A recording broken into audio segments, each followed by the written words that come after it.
Kalingap, suportahan natin Teacher N, isang solidong reactor ni Kuya Val Santos Matubang at ng Team Kalingap.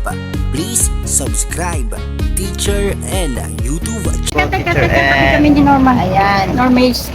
Ayan, ano masasabi mo sa Normaze na love team? Nagulat ako doon, biglang nasingit kami sa EDSA. Tapos yun, Oo. yung kanta kagabi, hindi namin kabisado yun. Basa-basa lang. Pero kasali ka doon sa ano, sa nung kinanta yun? Isa ka sa mga kumanta? Pero yung boses mo. kasama doon, may mga kasama. Pero yung boses Nag-rap mo. siya kagabi. Oo nga, pero yung boses niya, parang kasama na din siya doon dati pa. And si Papa Franz din, di Ang ba? original pong kumanta talaga sila, Grace. Oo nga, sila Grace talaga. Pero hindi ko ako Pero nung kinanta ninyo, akala mo ni-rehearse ninyo, akala mo, ano, di ba? O, paano, parang gusto na namin ng Normaze, paano yan? Didiretso ba yan? Hindi ko po alam kay Kuya. Si Kuya po kasi ang andito. Si Rob? Normaze, grabe. Ayan, so ini-interview po natin si Norman at grabe ang nagmamahal ng... Nung tinawag yung Normaze, mas malakas yung ugong at palakpakan. Grabe talaga. Kaya tinatanong ko nga ito si Norman kung didiretso ba yun or hanggang doon lamang. Makikita po kami sa mga shoot ng EDSA po. Ang tatalot, makikita naman yan sa Rajel.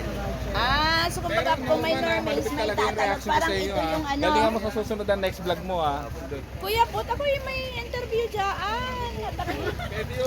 Reactionan ko to eh. Babalitan namin sa Kalingap Radio, balitaan. Ang Normaze. Na yun nga parang kumbaga kung meron doon sa kay Kalingap Ian na tatalot, meron din dito kay Rob na Sa EDSA Normaze. po yun. Sa EDSA tayo. Sa EDSA lang kayo lalabas? Sa Jom Kalinde? Hindi po. Bakit doon sa EDSA lamang? Sabi po ni Kuya Rob dun sa... Ang pag-good vibes. Oo, kasi kumbaga doon sa kina Jomar, meron na sina Yoyo. Ayun na, EDSA din sila ah. Di ba?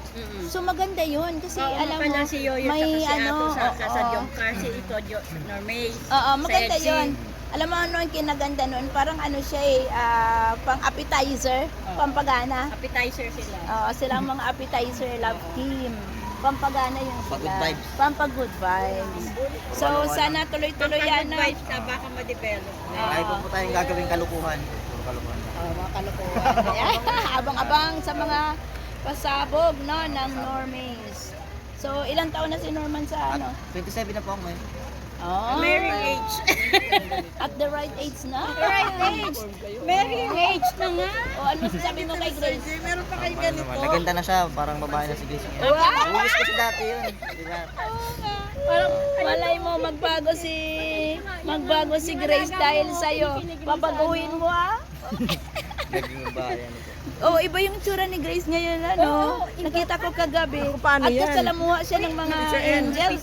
Ano ba yan? Baka may Mga love si marites na ano. dalawa oh. Baka may love si Norman kay ano. Mukhang naiinlove na nga kasi sinabi niya. Babae na daw si Grace. Babae na. Nag-improve na, nag-improve. Oh, Nagpipirintas na ng buhok. Oo, grabe. Parang ibang kahantungan ng Normaze na to ah. Yan dalawang marites oh. Mensahe kay Grace. Ano? Wala naman, kasi lagi ko siya kasama eh. Ano lang, siguro ano, magpaganda ka palalo.